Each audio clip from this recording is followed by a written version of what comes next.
राजस्थान के नागौर जिले की धरती के बीच एक छोटा सा गुमनाम सा गांव था धनपुर। ये गांव शहर की चकाचौंध से मीलों दूर अपनी गरीबी और अपनी मेहनत के लिए जाना जाता था। इसी गांव के एक छोर पर एक कच्ची झोपड़ी में राधिका की दुनिया बसती थी। 20 साल की राधिका, जिसके सांवले चेहरे पर एक अजीब सी मासूमियत थी और जिसकी बड़ी बड़ी काली आंखों में रेगिस्तान की तपिश के बावजूद डॉक्टर बनने के हरे भरे सपने पलते थे। उसके पिता दीनदयाल एक गरीब किसान थे जो दूसरों के खेतों में मजदूरी करके जैसे तैसे अपने परिवार का पेट पालते थे। घर में गरीबी थी, कई कई रातें उन्हें भूखे भी सोना पड़ता था, पर उनके घर में संस्कारों की कोई कमी नहीं थी। दीनदयाल हमेशा अपनी बेटी से कहते थे, बेटी, हमारी किस्मत में दौलत नहीं, पर भगवान ने तुझे दिमाग की दौलत दी है। तू पढ़ना, खूब पढ़ना। एक दिन तू इतनी बड़ी अफसर बनेगी कि ये पूरा गांव तुझ पर नाज करेगा। और राधिका ने अपने पिता के इस सपने को ही जिंदगी का मकसद बना लिया था। वो गांव की पहली लड़की थी जो 12वीं कक्षा में पूरे जिले में अव्वल आई थी। अपनी मेहनत और लगन के बल पर उसने जयपुर के सबसे अच्छे गवर्नमेंट कॉलेज में दाखिला पा लिया था। ये उसके और उसके परिवार के लिए किसी त्योहार से कम नहीं था। दीनदयाल ने गांव के महाजन से कर्ज लेकर अपनी बेटी को शहर भेजा था, इस उम्मीद में कि एक दिन उनकी बेटी उनके सारे दुख दूर कर देगी। जयपुर राजस्थान के लिए ये एक नई दुनिया थी। ऊंची ऊंची इमारतें, तेज रफ्तार गाड़ियां और फैशनेबल लड़के लड़कियां। शुरू में वो बहुत घबराई, पर जल्द ही उसने खुद को इस माहौल में ढाल लिया। वो अपना सारा ध्यान सिर्फ अपनी पढ़ाई पर लगाती। वो जानती थी कि उसके पास खोने के लिए कुछ नहीं है और पाने के लिए पूरी दुनिया है। कॉलेज में ही उसकी मुलाकात हुई रोहन से। रोहन जयपुर के सबसे बड़े टेक्सटाइल व्यापारियों में से एक श्री बृजमोहन जी का इकलौता बेटा था। वो एक आलीशान बंगले में रहता था, महंगी गाड़ियों में घूमता था, पर उसकी आंखों में अपनी दौलत का कोई घमंड नहीं था। वो एक बहुत ही नेक दिल, सुलझा हुआ और शांत स्वभाव का लड़का था। पहली नज़र में ही रोहन राधिका की सादगी और उसकी तेज बुद्धि का कायल हो गया। उसे राधिका में एक ऐसी लड़की दिखी जो खूबसूरत तो थी ही, पर जिसकी असली खूबसूरती उसकी आत्मा में थी।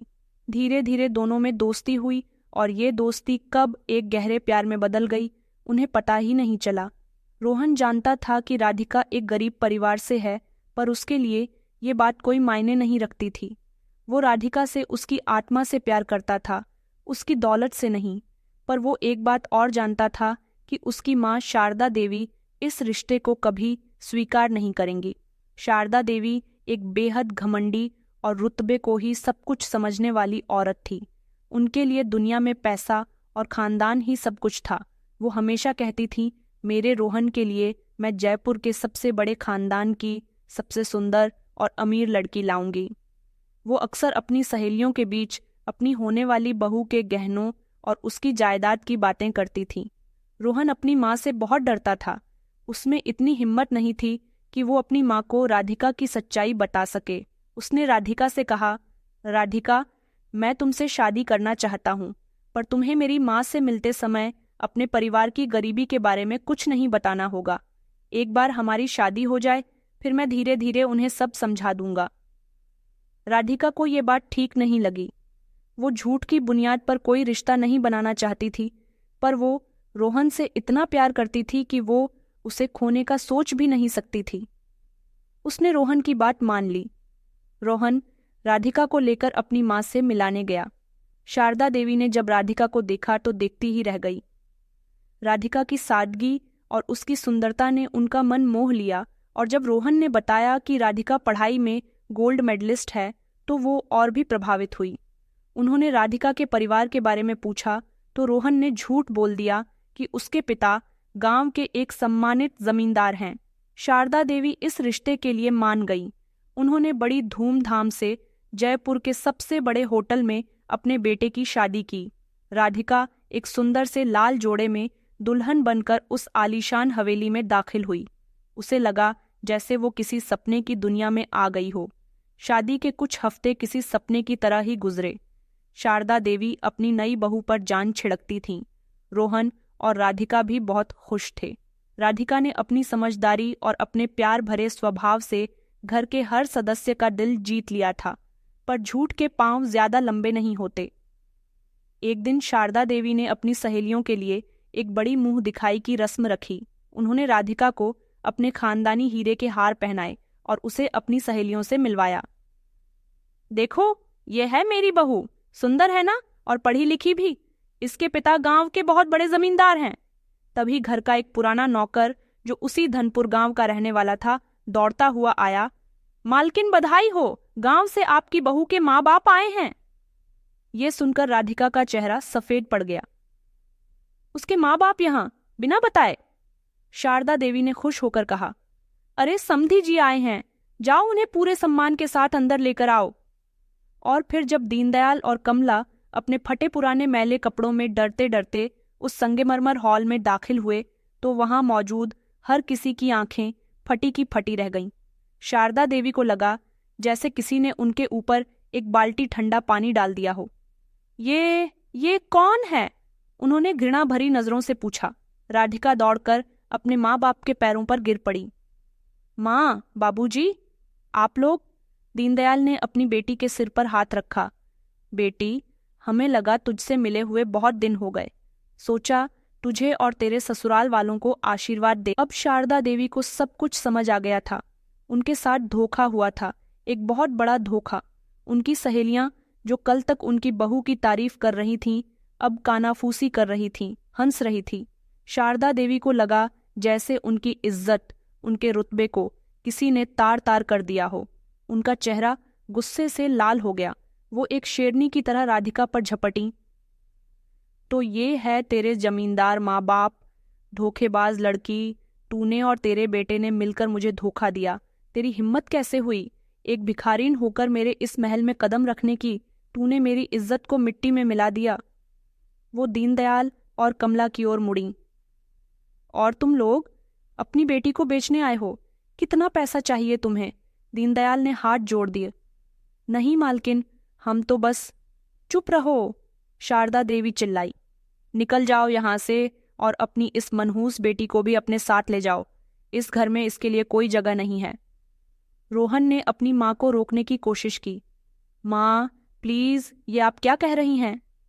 तू चुप रहे, तू भी इस धोखे में बराबर का शरीक है।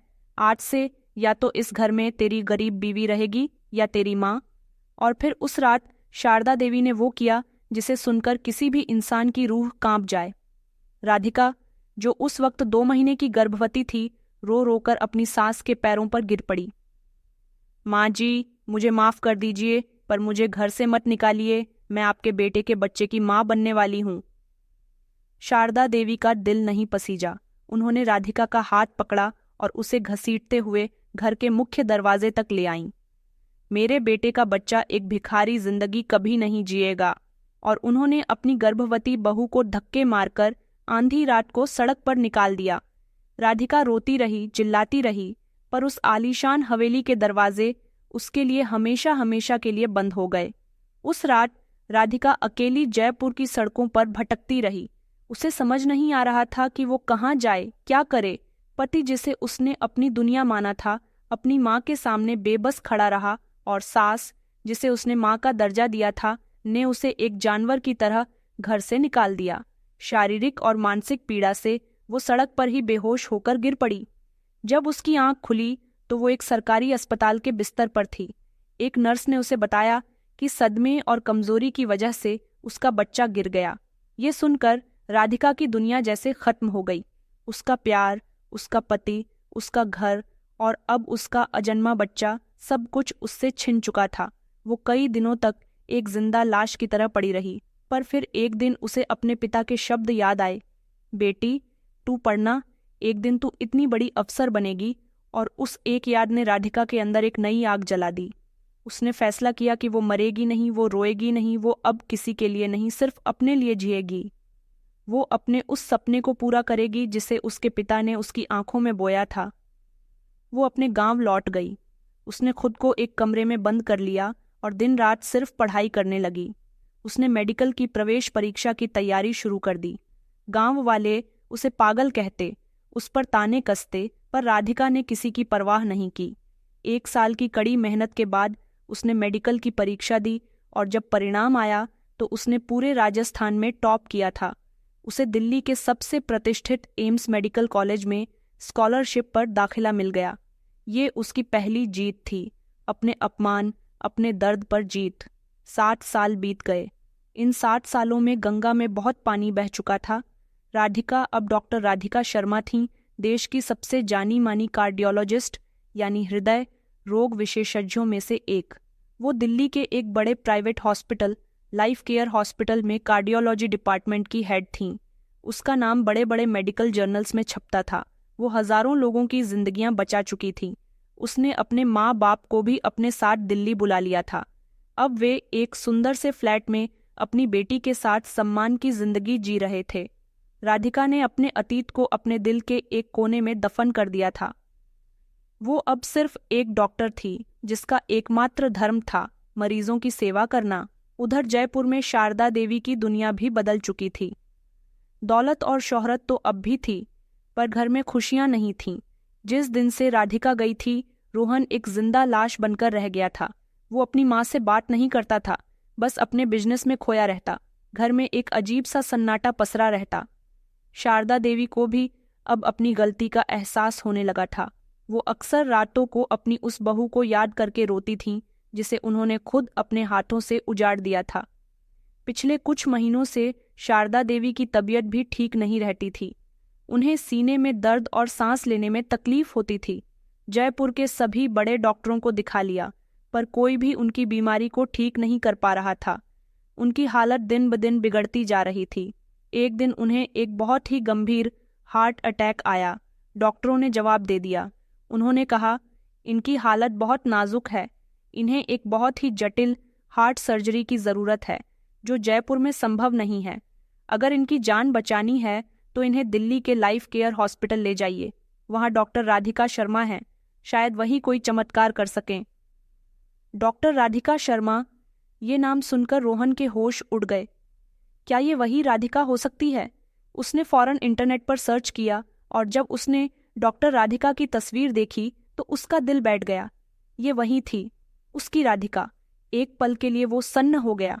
जिस औरत को उसकी माँ ने मरने के लिए छोड़ दिया था, आज उसी की जिंदगी उसी के हाथों में थी। पर अब सोचने का वक्त नहीं था।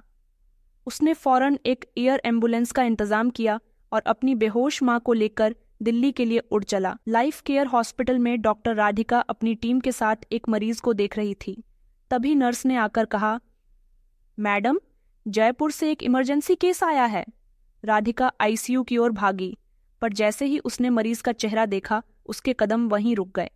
शारदा देवी उसके सामने थीं, वही औरत मौत और जिंदगी के बीच झूल रही थी, जिसने 60 साल पहले उसे और उसके अजन्मे बच्चे को मौत के मुंह में धकेल दिया था। तभी रोहन दौड़ता हुआ आया। राधिका को देखकर वो वहीं दरवाजे पर ही पत्थर का हो गया। राधिका, तुम? रोहन की आंखों में आंसू थे, शर्मिंदगी थी, पछतावा था। वो दौड़कर राधिका के पैरों पे गिर पड़ा। राधिका, मुझे माफ कर दो, मैं कायरपति था। मैं अपनी माँ के सामने तुम्हें बचा नहीं सका, पर आज मेरी माँ की जिंदगी तुम्हारे हाथों में है। प्लीज इन्हें बचा लो, मैं तुमसे भीख मांगता हूँ। राधिका चुपचाप भावहीन चेहरे से उसे देखती रही। उसके दिल के अंदर 60 साल पुराना दबा हुआ तूफान फिर से उठ रहा था। उसे वो रात याद आ रही थी, वो धक्का, वो दर्द, अपने बच्चे को खोने का गम। एक पल के लिए उसके मन में आया, कह दे कि मैं इस औरत का इलाज नहीं करूंगी। कह दे कि जैसा इसने मेरे साथ किया वैसा ही आज मैं इसके साथ करूंगी। पर फिर उसे अपने सफ़ेद कोट पर लगे डॉक्टर के प्रतीक चिन्ह का ख्याल आया। उसे अपने पिता के शब्द याद आए। उसे अपना वो सपना याद आया जिसके लिए उसने इतनी मेहनत की थी। उसने रोहन को उठाकर खड़ा किया। उसकी आवाज़ में कोई भावना नहीं थी, वो एक डॉक्टर की आवाज़ थी। मैं एक डॉक्टर हूँ मिस्टर रोहन, और मेरा धर्म हर मरीज की जान बचाना है, चाहे वो कोई भी हो। आप फॉर्मेलिटीज़ पूरी कीजिए, मैं सर्जरी की तैयारी करती हूँ। अगले 8 घंटे राधिका ऑपरेशन थिएटर में एक जंग लड़ रही थी। एक तरफ एक बहुत ही जटिल सर्जरी थी और दूसरी तरफ उसका अपना अतीत। पर उसने अपने हाथ कांपने नहीं दिए। उसने अपने दिल को पत्थर बना लिया और आखिरकार उसकी मेहनत रंग लाई। ऑपरेशन सफल रहा। जब शारदा देवी को होश आया तो उन्होंने अपने पास रोहन को बैठे पाया। मैं जिंदा हूँ? उन्होंने कमजोर आवाज में पूछा। हाँ माँ, तुम बिल्कुल ठीक हो, रोहन ने कहा। तुम्हें एक बहुत ही अच्छी डॉक्टर ने बचाया है। कौन है वो? मैं उससे मिलना चाहती हूँ, मैं उसका शुक्रिया अदा करना चाहती हूँ। और फिर जब रोहन ने उन्हें बताया कि वो डॉक्टर कौन है तो शारदा देवी के आंखों के सामने अंधेरा छा गया। जिस बहू को उन्होंने भिखारिन कहा था, आज उसी ने उन्हें जिंदगी की भीख दी थी। उनका घमंड, उनका रुतबा, सब कुछ एक पल में चूर चूर हो गया। वो फूट फूट कर रोने लगीं। मुझे उससे मिलना है रोहन, मुझे अपनी बेटी से माफ़ी मांगनी है। अगले दिन जब राधिका राउंड पर आई तो शारदा देवी ने उन्हें देखा। राधिका उनके पास गई, एक डॉक्टर की तरह उनकी नब्ज चेक करने लगी। कैसा महसूस कर रही हैं आप, मिसेस शारदा? शारदा देवी ने उसका हाथ पकड़ लिया। उनकी आंखों से आंसू बह रहे थे। उन्होंने बिस्तर से उठकर राधिका के पैरों पर गिरने की कोशिश की। राधिका ने उन्हें रोक लिया। ये आप क्या कर रही हैं? बेटी, मुझे बेटी कहकर मत बुलाओ। मैं तो डायन हूँ। मैंने तुम्हारी दुनिया उजाड़ दी, तुम्हारे बच्चे को मार दिया और तुमने मेरी जान बचाई।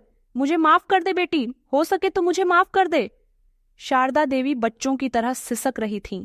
वहां मौजूद हर नर्स, हर डॉक्टर ये दृश्य देखकर रो पड़ा। राधिका की आंखों में भी आंसू थे, पर ये आंसू अब दर्द के नहीं थे। उसने अपनी सास का हाथ अपने हाथों में ले लिया। मैंने आपको उसी दिन माफ कर दिया था माँ जी, जिस दिन मैंने ये सफ़ेद कोट पहना था।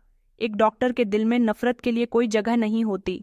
और उसने शारदा देवी को अपने गले से लगा लिया। उस दिन उस अस्पताल के कमरे में दो औरतें नहीं बल्कि एक माँ और बेटी सालों बाद एक दूसरे से मिली थीं। ये कहानी हमें सिखाती है कि क्षमा से बड़ा कोई धर्म नहीं होता और एक डॉक्टर का पेशा सिर्फ एक नौकरी नहीं बल्कि इंसानियत की सबसे बड़ी सेवा है। दोस्तों, अगर इस कहानी ने आपके दिल को छुआ है तो इसे लाइक करें। कमेंट्स में बताइए कि आपको इस कहानी का कौन सा हिस्सा सबसे ज़्यादा अच्छा लगा। इस कहानी को ज़्यादा से ज़्यादा शेयर करें और ऐसे ही और कहानियों के लिए हमारे चैनल को सब्सक्राइब करना न भूलें। धन्यवाद।